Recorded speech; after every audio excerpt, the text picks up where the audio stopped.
Hello students, today we are continuing our lecture on topic direct and inverse proportions from class 8 mathematics। आज class 8 mathematics के direct and inverse proportions के direct proportions का try these section करेंगे। So let's see what it is.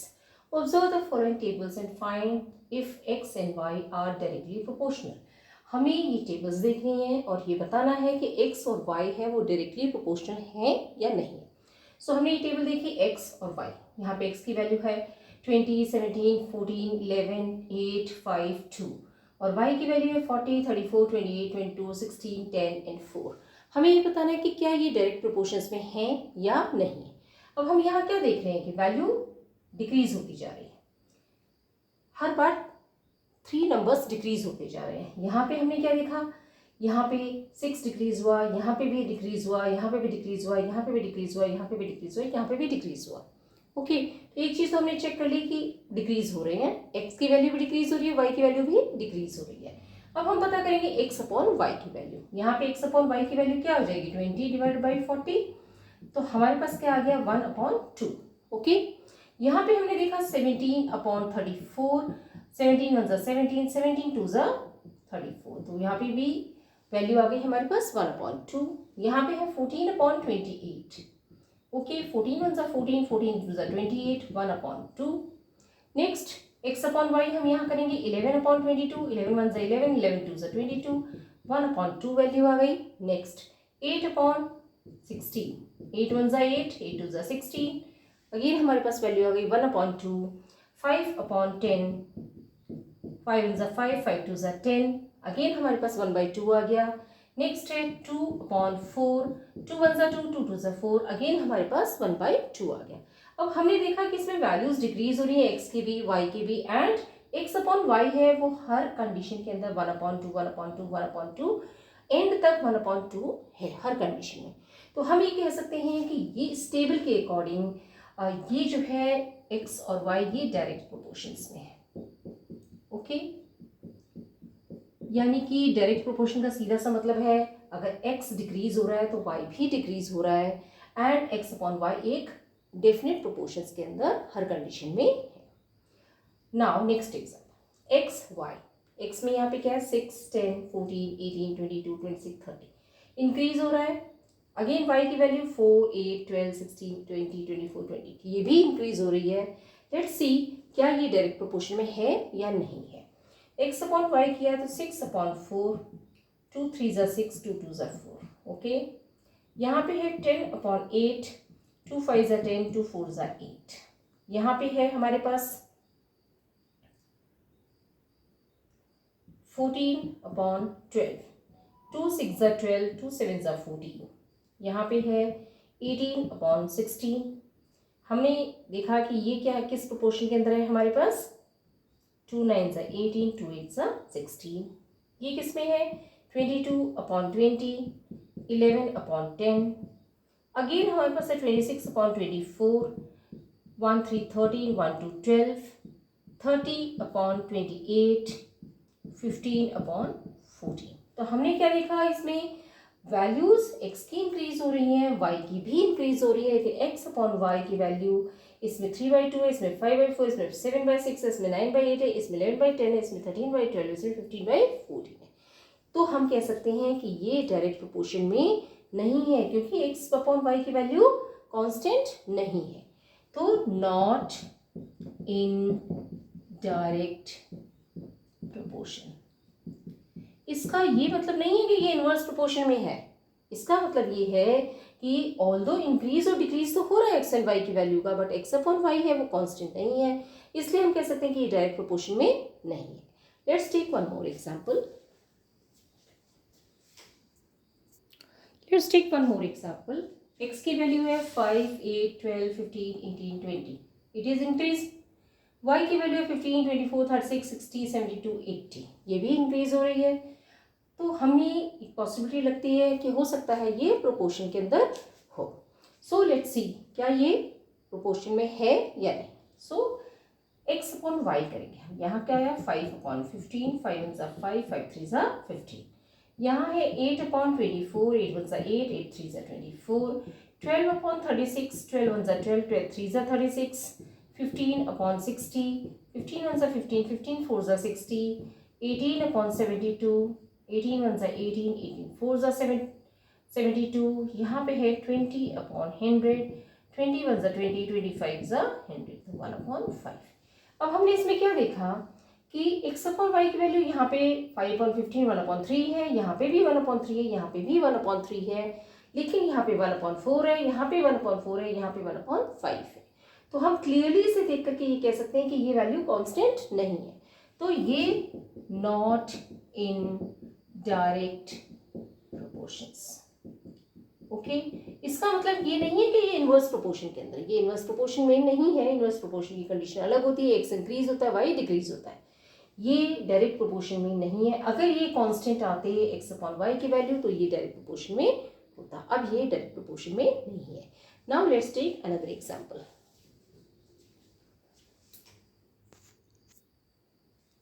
So now try this का second question हम देख रहे हैं। Principal amount is ₹1000, rate is 8% per annum. Fill in the following table and find which type of interest, simple or compound, changes in direct proportion with the time period. Principal हमारे पास 1000 rupees है, rate है 8% per annum, मतलब सालाना 8% interest rate है। हमें इस table को फिलअप करना है और बताना है कि कौन सा इंटरेस्ट सिंपल या कंपाउंड चेंज करता है डायरेक्ट प्रोपोर्शन में विद टाइम। सो अब हमारे को दिया हुआ है सिंपल इंटरेस्ट। सिंपल इंटरेस्ट का क्या फॉर्मूला है? सिंपल इंटरेस्ट का फॉर्मूला है PRT/100। ओके, फर्स्ट ईयर के लिए हमारा क्या हो जाएगा 1000, रेट ऑफ इंटरेस्ट 8%, 1 ईयर के लिए होगा डिवाइड बाई 100, तो हमारा इंटरेस्ट क्या आ जाएगा ₹80। तो यहाँ पे हम कॉलम में फिलअप कर देंगे 80 रुपीज़। ओके, नाउ सपोज यहाँ पे हमारा टाइम पीरियड इसके बजाय टाइम पीरियड हो जाता है हमारा 2 इयर्स, तो हमारे पास क्या आ जाएगा 8 2 16 और यहाँ पे एक 0 आ जाएगा, तो हमारा 160 रुपीज़ हो जाएगा। सपोज यहाँ टाइम पीरियड होता है 3, तो मेरा जो आंसर क्या आएगा वो आ जाएगा 8 3 24, 240, ये आ गया 240। अब हम देख रहे हैं कि यहाँ पे एक डेफिनेट उसके साथ में ये इंक्रीज हो रहा है। नाउ हम कंपाउंड इंटरेस्ट को भी देखते हैं। कंपाउंड इंटरेस्ट के अंदर क्या होगा फॉर्मूला, जो कंपाउंड इंटरेस्ट में क्या है, इंटरेस्ट के लिए हम क्या करेंगे P1 + R/100 time period minus principal amount करेंगे, तो हमारा कंपाउंड इंटरेस्ट निकल जाएगा। ओके, तो हमने यहाँ पे सपोज प्रिंसिपल अमाउंट हमारे पास है 1000, 1 प्लस रेट ऑफ इंटरेस्ट है 8/100, टाइम पीरियड है 1 ईयर माइनस 1000 कर देंगे, तो हमारे पास कंपाउंड इंटरेस्ट फर्स्ट ईयर का निकल आएगा। तो हमारी वैल्यू क्या आएगी यहाँ पे, ये हो जाएगा कुछ 1000।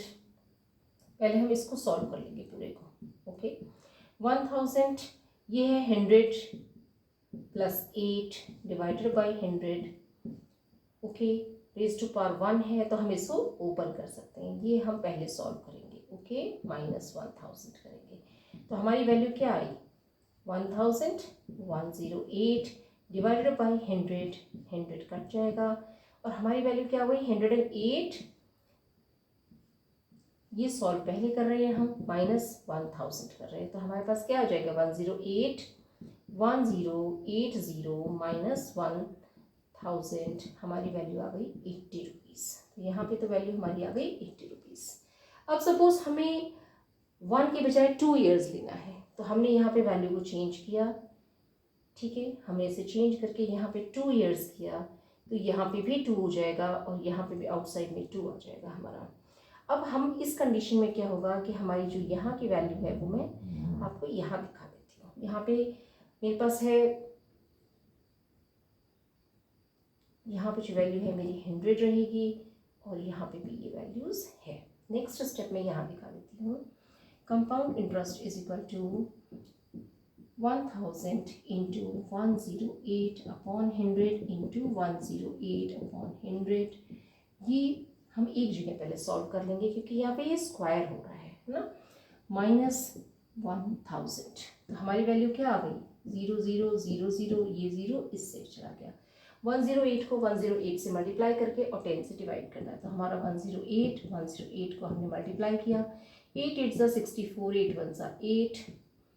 अब हमारे पास आ गया 0, 1 8 ज़ा 8, 1 0 ज़ा 0, 1 1 ज़ा 1। हमारी वैल्यू क्या आ गई, 6 8 और 8 हो गए 16 1। तो हमारी वैल्यू आ गई 1166.4 माइनस, यहाँ पे डिवाइड बाई 10 था इसलिए 0.4 आ गया हमारा 1000। तो हमारी वैल्यू क्या आ जाएगी, इसमें से 166.4 आ जाएगी। तो यहाँ वैल्यू क्या आ गई, 166.4। ओके, नाउ नेक्स्ट हम देख रहे हैं, तो सेम में हम यहाँ पे टाइम पीरियड अब हमने 3 कर दिया, तो यहाँ पे भी टाइम पीरियड 3 हो जाएगा, यहाँ पे भी टाइम पीरियड 3 हो जाएगा। तो हमें इसे कैसे करना पड़ेगा, यहाँ पे टाइम पीरियड हमें इंक्रीज करना पड़ेगा। ओके, हम कैसे इंक्रीज करेंगे, देखिए